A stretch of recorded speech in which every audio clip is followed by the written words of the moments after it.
Gustong-gusto talaga ng asawa ko na magpatattoo kay Apo Wang Ad sa Buskalan, kaso walang time at sobrang layo sa amin. Pero buti na lang talaga may special collaboration ang Y Street Coffee at pupunta mga descendants ni Apo Wang Ad dito sa Iloilo City.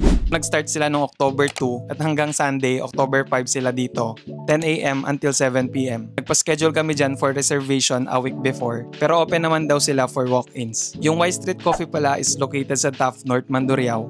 Mag-commute kayo, baba lang kayo sa stoplight, then lakad lang sa loob nitong subdivision. May limited parking naman din sila if may dala kayong sasakyan or motor.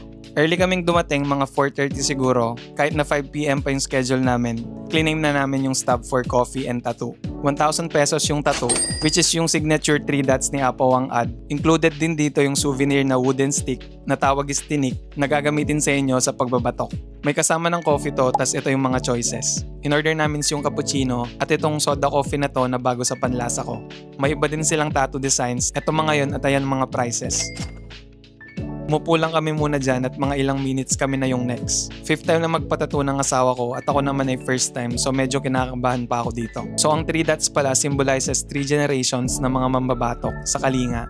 At signature design to ni Apo Wang Ad. Mas masakit daw tong traditional tattoo kaysa sa modern tattoo natin, sabi ni Ina. So ako naman tong next at masasabi ko na masakit pala talaga magpatattoo. Mga 6 out of 10 siguro yung pain, ganun siya kasakit.